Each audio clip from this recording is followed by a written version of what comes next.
Continue live right here on Pittsburgh CW. Bob Pompeani, Andrew Fillipponi with you. And before we get to the lines at 412-575-2600, Andrew, bottom of the ninth today, the Pirates had chances. Boy, they had a lot of chances yesterday to win the game, today to win the game, and they could not come up. But Glenn Hurdle, who's really anti-bunt, chose to bunt in the bottom of the ninth. I'm curious your take on that. I thought it was a conservative, old-school move that I, just wholeheartedly disagree with. You've got a struggling relief pitcher and Alex Claudio on the mound. He's not a lockdown guy like a Felipe Vasquez. Why would you give him an out in that situation? It's not a tie game. It's not as if the lead runner, that's all you need to win. You're down 2. So I don't think in that situation you trade an out for an extra 90 feet for 2 guys to bring, Gregory Polanco to the plate against a left-handed pitcher. I thought that was a big mistake. I think we see that maybe every 10 games or so with Hurdle, where he makes either a call for a bunt or a substitution or a relief pitcher decision that doesn't make sense. And I think in this case, it contributed to the Pirates losing the game. It wasn't the biggest reason why they lost, Bob, but it certainly didn't help. All right, let's go to the lines. We have plenty of people, and we'll begin with Nunzio in Braddock. Nunzio, you're first up tonight. How you doing? How you doing, Paul? Good. What's up? Well, a couple things. One thing, I think ever since they came back in his homestand, Bell's been swinging with stuff in the dirt, stuff outside. He's not as patient as he was before, and I think it's costing him.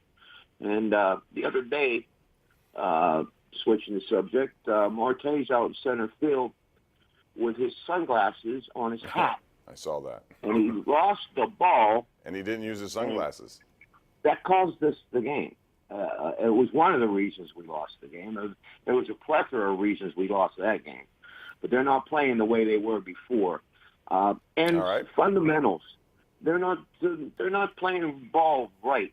The other night, guy's rounding second base, and he's looking in the outfield to see where the ball is, and instead of looking at his third base coach and running to third base. So thanks, Nunzio. Appreciate the take. Andrew, I want to ask, the thing about Marte with the sunglasses did kind of make me wonder. Did you see that? Yeah, I did. I mean, if you're there and you have them on your head ready to be used, why not use them? Yeah, I know he hit the home run that should have been the game winner on Saturday, if not for Vasquez coming back and blowing the save. But I've just about had it with Marte, Bob. I mean, he's 30 years old now. If you look at his numbers since he tested positive for PEDs, he's not been the same player.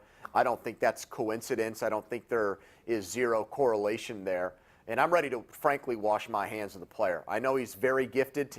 I know he can play a good defensive center field when his head is screwed on straight, but that's not a given when you show up to the ballpark every night. Not only that play that the listener or the viewer brought up, but how about the other day in Cincinnati where he hits the ball, between center and right field. He kind of lollygags to first, tries to book it to second, and gets thrown out and ends an inning. And you see this stuff happen with him over and over and over again.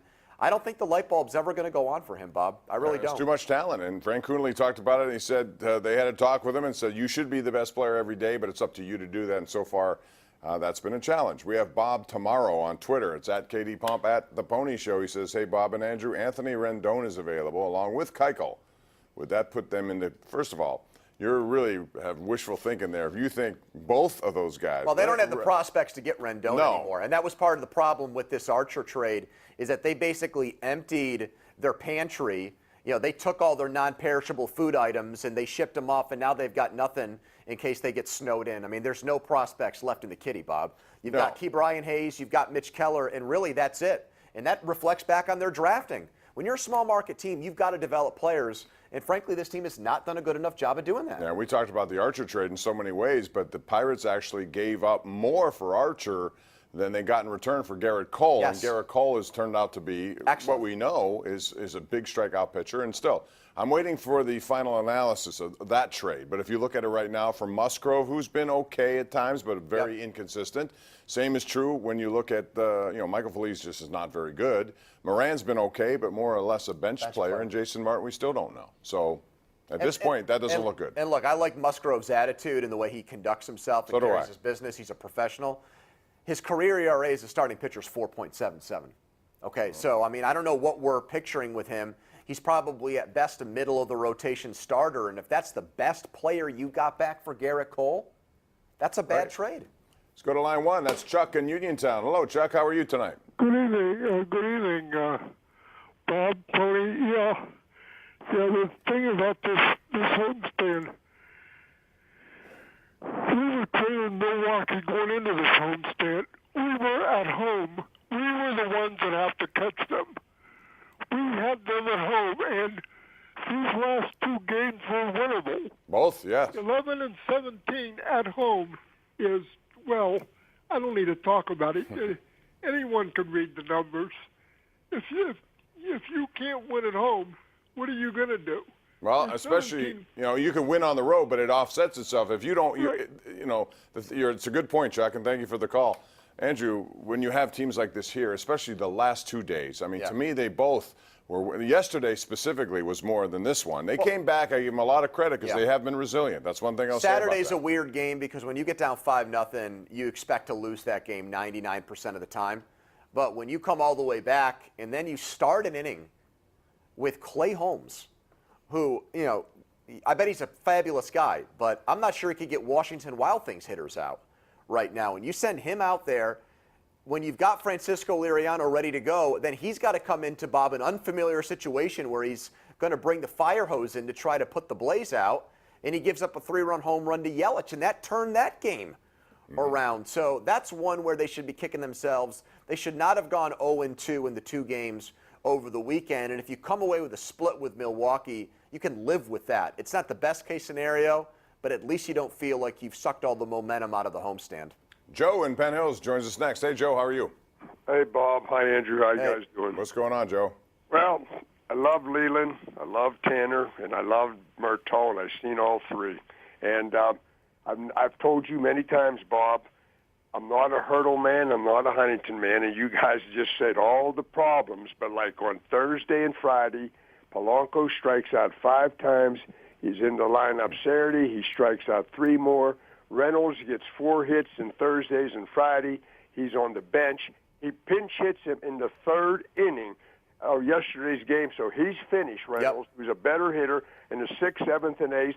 Hurdle is a bad manager.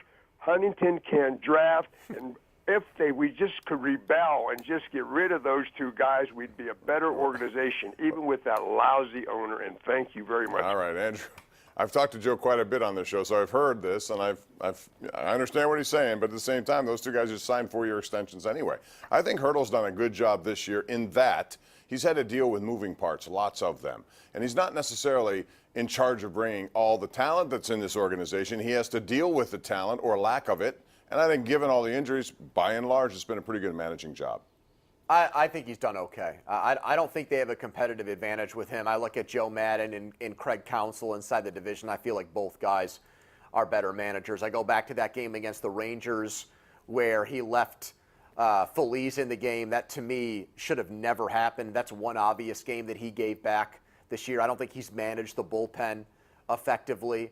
I think it's interesting that Bell gets run out there every day, but to Joe's point, hot hitters in the outfield get benched all the time because of quote-unquote rest reasons.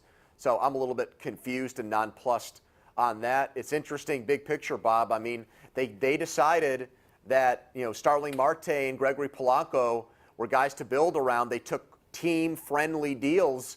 And what are they getting out of those team-friendly deals right now? Marte seems to me to be very overpaid. And I think Polanco now, what is he, Bob, 27, 28 years old? He pretty much is what he is. 5 home runs, 15 runs batted in, and he can't throw. I know he has a shoulder injury. Can't hit left-handed pitchers. Exactly. And he's very streaky to the point where you can take it if the good streaks will, add to a 30 home run season. But they thought he was going to develop into a superstar. I know. He's not. Both of those guys have fallen short. Let's go out to John in Mount Washington. John, welcome to the Sports Call. Go right ahead. Hi, John. Hey, Bob. Yeah, just my first time talking to you. Like, Bob, you're one of the good ones. Thanks, I appreciate that, John, but so is Andrew. Yeah, we all try to do our best here. I try to call in when I can. I don't have a good voice for TV or radio. That's all right. Go ahead. What's your question? I'm in bad health. But anyway, I was getting back to yesterday. That wasn't only Marte that had the glasses. I think Moran that happened to him, too. It's an epidemic. Go buy something up. The sunglasses, they were wearing them. Terrible. That's what I don't understand. Thunder. Have a good All night, right, guys. thanks, John. But that just seems like a little thing. But when you lose a ball and the sunglasses are not in play, even though they're on your head, that doesn't seem to make sense. Now, I don't know what the reason is for that. Anyway, we're due for a break. We'll take it when we come back. More with Andrew. More of your calls on the way. It's 412-575-2600 right here on Pittsburgh CW. See all the Steves on a new season of Family Feud. Weeknights 6 to 8 on Pittsburgh CW. Empire Today here to show you the easiest way to get new floors. Shop at home. Empire brings samples to you. Hundreds of options. Carpet, hardwood, tile, vinyl, and laminate.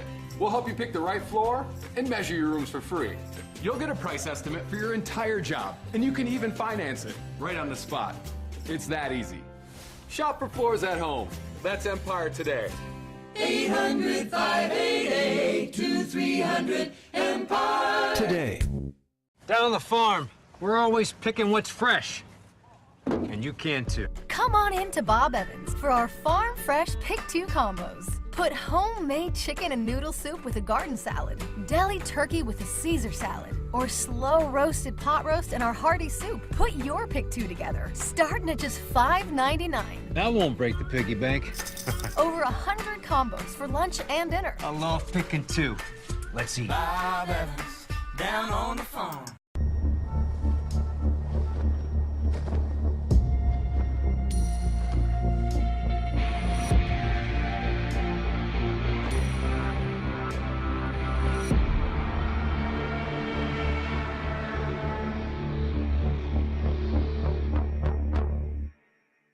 All right, welcome back. We continue right here. Bob Pompeani, Andrew Fillipponi. I alluded to NFL. Down the road, they're going to have something to deal with here maybe. CBA comes up. There's always a lot of give and take. There could be, a lockout, a strike. Who knows what's going to happen? But, Andrew, one of the big issues will be, again, 18-game seasons. We've heard about it.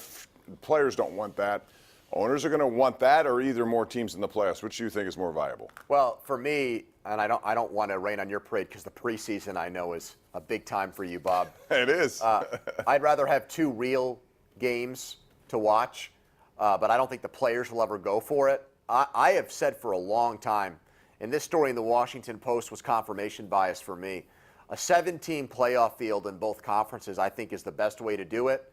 It does not water down the playoff field that much or as much as you'd think. For example, the Steelers would have been in last year at 9-6-1, and they would have had to go to New England in week 1 in the wild card round. And to me, that Pittsburgh team in December, for as much as they beat the Patriots here at Heinz Field, and they almost went into the Superdome and won a game late in the year. So I would have liked to have seen them in the playoffs. It would be 3 wild card games on Saturday, 3 on Sunday. I think with that you could argue it would be the best football weekend of maybe the entire year. So, other sports like hockey and the NBA put 16 teams in the playoffs, so I don't have a problem with the NFL going to 14.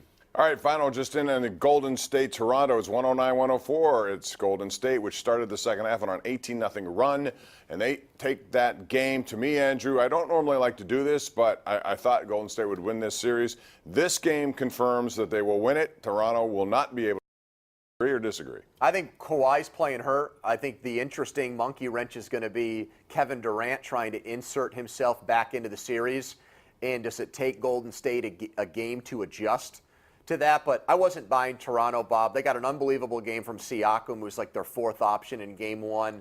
And that scene in Toronto, for non-NBA fans, it was like the 2013 wild card game for them in game 1. It was like a religious revival inside that arena. And I think they played off that crowd. And plus, Golden State had a lot of rust. They had 9 days in between games.